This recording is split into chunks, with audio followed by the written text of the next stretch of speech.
Azərbaycan tarixində ən uzun müddət hakimiyyətdə qalan hökmdarın kim olduğunu bilirdinizmi? Bəs onun hakimiyyətinin 50 ildən artıq davam etməsindən necə xəbəriniz var idimi? Bütün bunları və daha çoxunu bilmək istəyirsinizsə, videonu bəyənib kanalıma abunə olmağı unutmayın. İndi isə qaldığımız yerdən davam edirik. Tarixin müxtəlif dövrlərində vətənimiz Azərbaycanda ayrı-ayrı dövlətlər, imperiyalar mövcud olub. Bu tarixi dövlətlərimizin hökmdarlarından elələri olub ki, 30 il, 40 il, hətta 50 ildən çox hakimiyyətdə qalıb. Bugün sizlərə Azərbaycan tarixində ən uzun müddət hakimiyyətdə olmuş 10 hökmdarın adlarını təqdim edirik. Söhbəti uzatmadan başlayaq sıralamamıza. 1382-ci ildə Şirvanşahlar dövlətində Dərbəndilər sülaləsinin əsasını qoyan İbrahim Dərbəndi nə az nə çox, düz 35 il hakimiyyətdə olub. Amma Şah İbrahim Dərbəndinin hakimiyyətinin ilk illərində regionda çox mürəkkəb bir siyasi vəziyyət yaranmışdı.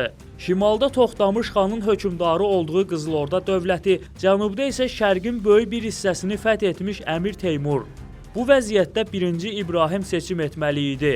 Uzaqgörən bir hökmdar olan İbrahim Dərbəndi bu müharibədə Teymurilərin yanında durmaq qərarı verdi və beləcə Şirvanşahlar dövlətinin müstəqilliyini qoruyub saxlaya bildi.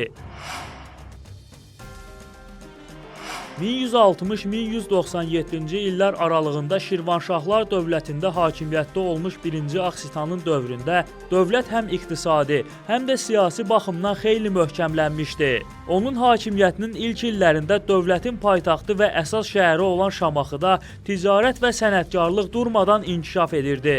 Lakin 1192-ci ildə Şamaxıda baş verən güclü zəlzələ nəticəsində şəhər yerlə yeksan oldu. Şamaxı əhalisinin böyük bir hissəsi zəlzələdə həyatını itirdi. Ölənlər arasında 1-ci Aksitanın bir çox ailə üzvləri də var idi. Vəziyyəti belə görən Aksitan yeni bir qərar almalı idi. Belə olduqda ailə üzvlərini və sağ qalan əhalini yanına alan hökmdar paytaxtı Bakıya köçürmək qərarına gəldi. Bakı bu dövrə kimi Şirvanşahlar dövlətində strateji əhəmiyyətə malik bir liman şəhəri hesab olunurdu. Aksitanın paytaxtı bura köçürməsinin əsas səbəbi Bakının əzəmətli qala divarları ilə əhatə olunması idi. 1020-1059-cu illərdə hakimiyyətdə olmuş Vəhsudanın dövründə Rəvvadilər dövləti xeyli güclənmişdi. Rəvvadi hökmdarı Vəhsudan 1028-ci ildə Mərkəzi Asiyadan köç edib gəlmiş 2000 Oğuz türkünə sığınacaq vermişdi. Hökmdar onların Təbrizdə və dövlətin digər ərazilərində məskunlaşmasına şərait yaratdı. Təbrizin və Güney Azərbaycanın əhalisinin əksəriyyətini türklər təşkil etdiyindən Mərkəzi Asiyadan gəlmiş Oğuz türkləri bura tez bir zamanda uyğunlaşa bildilər. Oğuzların gəlişi ilə Rəvvadilər dövləti daha da gücləndi.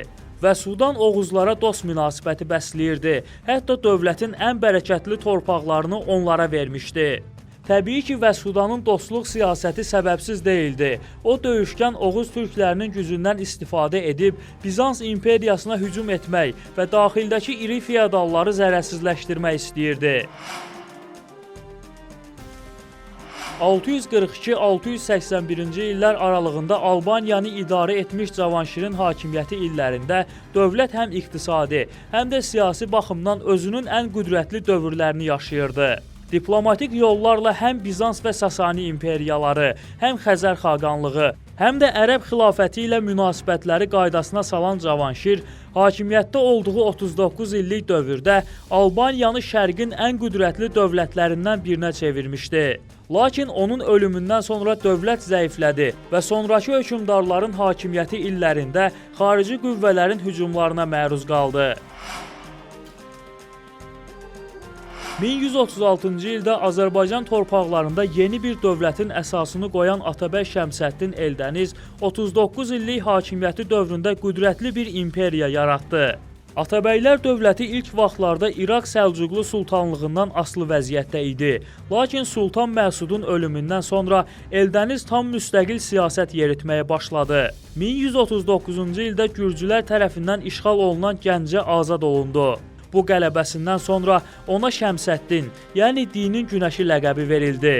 O Azərbaycanın bütün tarixi torpaqlarını birləşdirdi. Qonşu dövlətləri isə özündən asılı vəziyyətə saldı. Tədricən zəifləmiş İraq Səlcuqlu Sultanlığında 1160-cı ildə vaxtı ikən Atabəyi olduğu oğulluğu Arslan Şahı hakimiyyətə gətirən Eldəniz, bununla faktiki olaraq İraq Səlcuqlu Sultanlığını da özünə tabe etdirdi. 39 illik hakimiyyəti dövründə Şəmsəddin Eldəniz övladlarına Dərbənddən İran köfrəzinə qədər uzanan nəhəng bir imperiya miras qoydu. Bayaq haqqında danışdığım 1-ci Axsitanın atası olan 3-cü Mənüçöhür sadəcə Şirvanşahlar dövlətinin 19-cu hökmdarı hesab olunur. O nə az nə çox, düz 40 il hakimiyyətdə olub. Tarixi qaynaqlar Bakı şəhərinin qala divarlarının məhz 3-cü Mənüçöhrün dövründə inşa olunduğunu göstərir. Sovet dövründə Bakı qalasının şimal divarının uçması nəticəsində tapılmış böyük daşın üzərində kufi xətlə yazılmış 3 sətirli kitabədə Köhnə Bakının, yəni indiki İçəri şəhərin qala divarlarının Şirvanşah 3-cü Mənüçöhr tərəfindən tikildiyi barədə məlumat verilir. 3-cü Mənüçöhrün hakimiyyətinin ilk illəri sabitlik dövrü kimi göstərilir. Lakin onun hakimiyyətinin son illərində Şirvanşahlar Böyük Səlcuqlu imperiyasından asılı vəziyyətə düşmüşdü. 1587-ci ildə Şah Abbas hakimiyyətə gələndə Səfəvilər dövləti tənəzzül dövrünü yaşayırdı və imperiya məhv olmağın bir addımlığında idi. Qısa zamanda hərbi və iqtisadi islahatlar həyata keçirən Şah Abbas əvvəlcə Şeybaniləri məğlub edib Xorasan vilayətini onların əlindən aldı. Daha sonra İngiltərə donanmasından hərbi dəstək alan Şah Abbas Portuqaliyalıları Hörmüz limanından birdəfəlik qovdu. Sonra isə Osmanlı imperiyasını ağır şəkildə məğlubiyyətə uğradan Şah Abbas Səfəvlərin itirdiyi bütün torpaqları geri qaytardı. 1587-1629-cu illər aralığında hakimiyyətdə olmuş Şah Abbas 42 illik zaman kəsiyində Səfəvilər imperiyasına ən qüdrətli dövrlərini yaşatdı. 985-1031-ci illər aralığında hakimiyyətdə olmuş Fəzil İbn Məhəmməd 46 illik hakimiyyəti dövründə Şəddadilər dövlətinə ən qüdrətli dövrlərini yaşatdı.